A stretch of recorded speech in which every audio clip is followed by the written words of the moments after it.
Por que o presidente dos Estados Unidos, Donald Trump, quer a Groenlândia? Desde que voltou ao poder em 2025, Trump retomou publicamente a ideia de anexar a maior ilha do mundo ao território americano, reacendendo um debate geopolítico. Segundo Trump, o principal motivo é a segurança nacional. A Groenlândia está localizada no Oceano Ártico, em uma posição estratégica entre a América do Norte e a Europa, no centro de rotas marítimas e militares cada vez mais disputadas. Com o avanço do aquecimento global, o derretimento do gelo no Ártico tem aberto novas rotas de navegação, o que intensificou a presença e o interesse de potências globais na região, especialmente Rússia e China. Os Estados Unidos mantêm desde 1951 um acordo de defesa com a Groenlândia e seguem com presença militar ativa no território. Trump afirma que a ilha é essencial para permitir aos Estados Unidos monitorar movimentações militares e navais russas e chinesas no Ártico e garantir vantagem estratégica na região. Além da questão militar, a Groenlândia possui um grande potencial econômico. A ilha concentra reservas de petróleo, gás natural e minerais estratégicos como urânio, ouro, nióbio e terras raras, fundamentais para a indústria tecnológica, produção de baterias e equipamentos eletrônicos. O desenvolvimento desses recursos ainda é limitado, mas analistas apontam que o interesse americano também envolve a disputa global por minerais críticos e a redução da dependência de cadeias dominadas pela China. A resposta das autoridades da Groenlândia foi imediata. Líderes locais afirmaram que o território não está à venda e reforçaram o direito à autodeterminação. A Dinamarca, responsável pela política externa e de defesa da ilha, também rejeitou a proposta. Acompanhe a cobertura completa em GZH.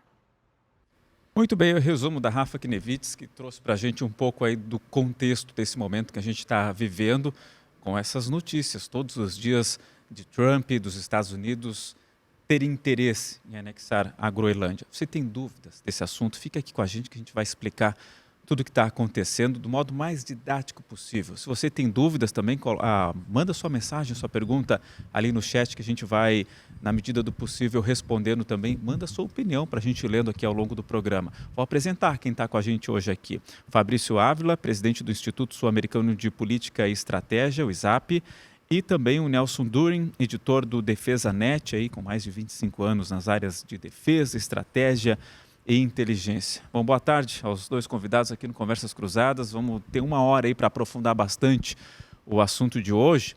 Vamos começar, pessoal, contextualizando a Groenlândia. Que lugar é esse no mundo? Eu vou pedir até para a Nikele colocar aqui, para o Rafa colocar aqui no nosso telão, o mapa que mostra a Groenlândia e a gente explica, enxergando onde é que ela está ali, o que está acontecendo, por que esse interesse todo nessa ilha gigantesca de gelo, muito gelo, pouca gente, muito gelo. Vou começar com o professor Fabrício. Boa tarde, professor. Obrigado pela presença de novo aqui no Conversas Cruzadas. Boa tarde a todos. Boa tarde, Léo. Boa tarde, Nelson Durin. É um prazer e uma grande honra estar aqui. E eu acho que, como até vou mandar um abraço para o Túdium, que esteve aqui no outro programa, e ele falou muito bem sobre a questão do que a gente está vendo agora. E pensando nessa conjuntura, né? Se a gente para pensar friamente, os estados eles foram formados a partir de reinos nos séculos anteriores, depois eles foram agora para esse novo arranjo, que estruturalmente a gente está chegando onde? Na questão dos estados continentais, né? E muito do Trump, que ele falou, que eu acho que é bem interessante, de ser um sintoma dessa época, né? Onde justamente é uma causa de curta duração, onde ele, naquela visão dele de anexação de Canadá, México e Groenlândia, a gente pode estar vendo o nascimento, talvez, dessa concepção de um Estado continental, né? Ele talvez acelere esse processo que já vinha há algum tempo sendo consolidado, que a gente vinha muito nas questões de blocos econômicos, né? Mas daqui a pouco a gente pode estar vendo agora uma anexação mais contundente, mas que está dentro de uma lógica que ele fala tanto em defesa e usar a Groenlândia para defesa, mas tem uma lógica, como posso dizer, histórica e dentro de uma conjuntura maior. A gente está vendo ali no mapa, ó, Groenlândia está ali, pode até deixar naquela tela mesmo que estava dividida ali com o Fabrício, o grande território branco, que é gelo, né, que é uma grande ilha, e estrategicamente muito bem posicionada, né? Sim, a gente está falando de uma área que é praticamente o estado do Pará e Amazonas juntos, só que a população é de praticamente 50, 60 mil pessoas morando ali. Então, toda a concepção por mais que a gente esteja, eu acho que preso no território, a pior prisão é o tempo, né? A gente foi criado numa época e pensa de acordo com essa época.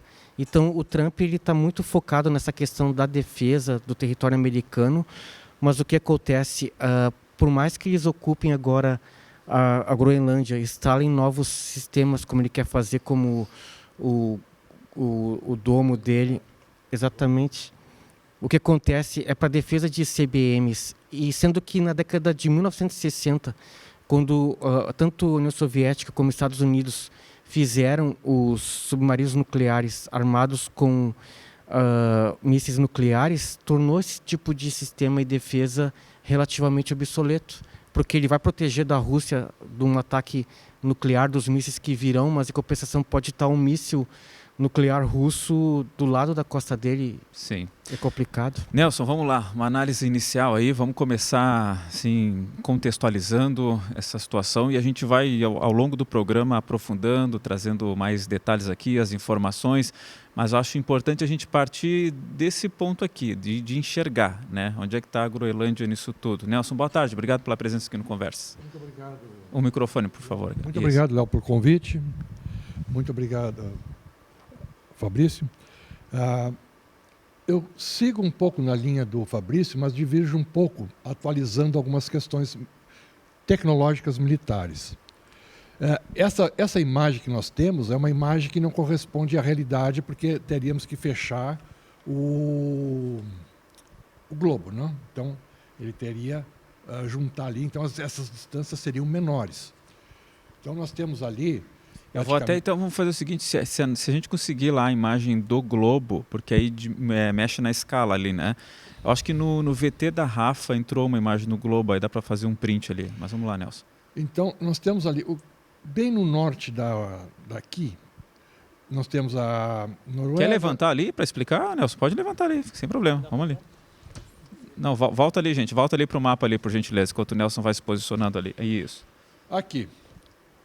Bem pertinho do microfone, Nelson. Aqui nós temos a Groenlândia, aqui nós temos um paísinho que o Trump falou ontem e que acharam que foi erro, a Islândia, aqui. A Islândia está bem ali do ladinho. E agora nós temos que ver isso aqui, exatamente a importância que isso aqui vai fechar.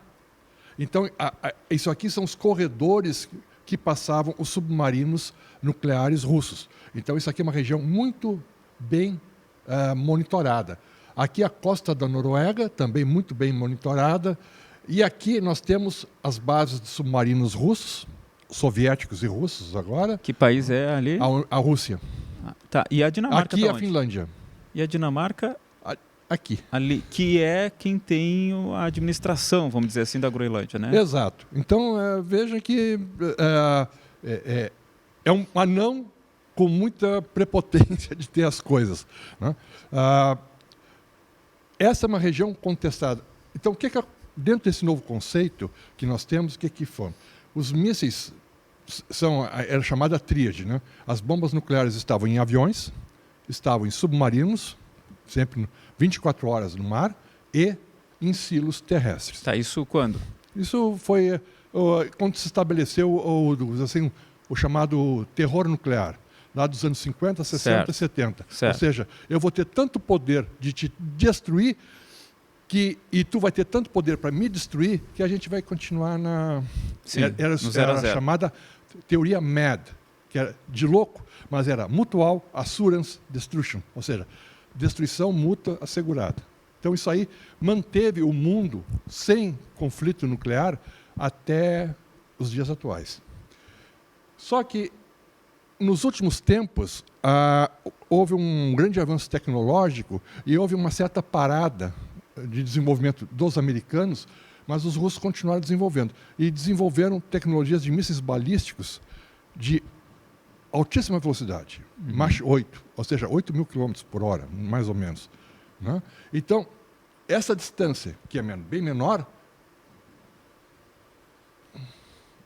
aqui. Tá, vamos fazer o seguinte, Nikelly e Rafa, se tiver a imagem do globo, a gente já troca então para tentar ver. Isso, aqui. Aqui já. Então vejam, a distância aqui, ó, aquela distância enorme que tinha da Islândia já é menor. bem menor. Né? A população que vive na Groenlândia geralmente vive aqui. Bem ao sul. Bem ao sul, porque o resto é... E os mísseis nucleares, os mísseis balísticos russos fariam esse trajeto aqui. Então nós teríamos...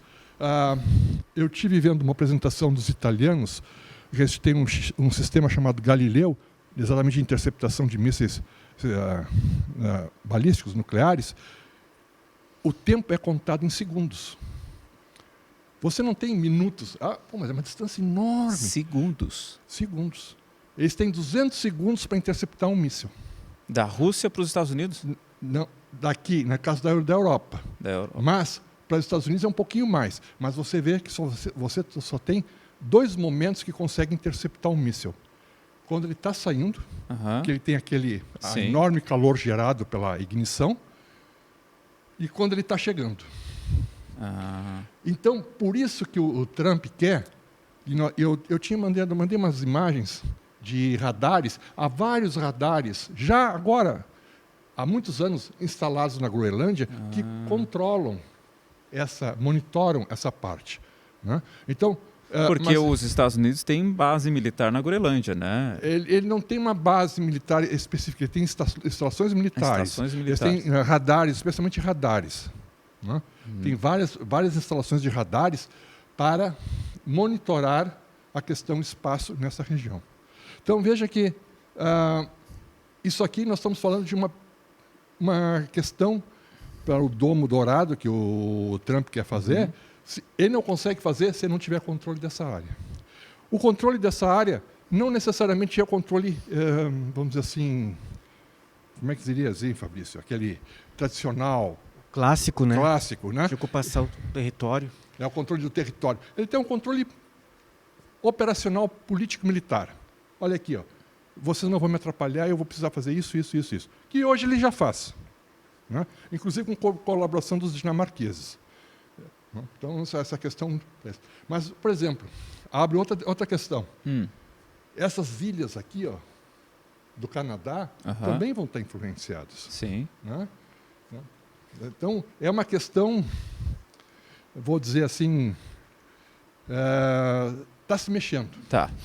Pode sentar ali, Nelson. A gente está nessa questão assim, de interesse militar, então. Fabrício, o que dá para complementar daí? Até se quiser ir chamando as tuas imagens também, fica à vontade. Não, agradeço muito a explicação, ela foi muito pertinente e justamente eu preparei até, se o senhor permite, umas imagens para complementar. Por favor, se puderem passar a imagem número 8, que ela basicamente ilustra o que ele falou aqui, é justamente na Groenlândia, em Thule, onde está um radar de arranjo fásico norte-americano, né? Ela fica mais ou menos ao nordeste da base, que a gente pode ver, a partir daqui eles conseguem monitorar, mas são grandes radares, são radares imensos, tamanho de um prédio. Isso aí é a imagem de satélite que mostra o detalhe do tipo de radar que os Estados Unidos têm. Mas isso está no solo? Na Groenlândia, no solo. Tá. É porque a gente está tão acostumado a ver o solo branco que é até estranha quando não está branco ali, né? É porque justamente, por que essa parte foi escolhida? Porque o gelo não é, como posso dizer, todo ano, porque ela é meio numa ravina. Sim. Ali, ela é protegida, sabe? Então, se conseguirem colocar, no caso, por favor, a figura número 9, que eu acho que ilustra o que o senhor falou. Esse aqui é um tipo de radar que é de arranjo fásico, esse é o monitoramento dele e o alcance. Isso aqui os Estados Unidos já tem para conseguir monitorar o tipo de míssil. A partir dos radares ali da Groenlândia, todo esse é um radar só. Um radar consegue monitorar todo esse... De arranjo fásico. Justamente, ele usa um efeito de abertura sintética, que ele usa uma lente como posso dizer, o radar ele é o tamanho de um prédio. Então não é só a antena dele, ele usa uma lente, como posso dizer, magnética, que aumenta a cobertura. Então ele consegue esse monitoramento. Mas qual a grande fraqueza desse tipo de radar?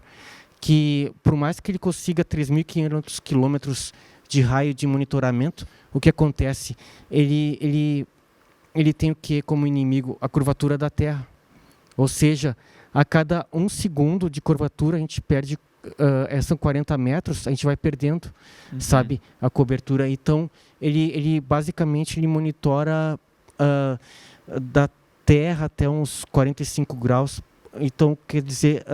Mas o pessoal que acredita na Terra plana aí vai discordar, ô Fabrício, aí complica. Enfim, Tô brincando. Mas mesmo assim, basicamente, eu acho que são 8 graus de elevação, tem ainda uma, como posso dizer, uma vulnerabilidade. Tá,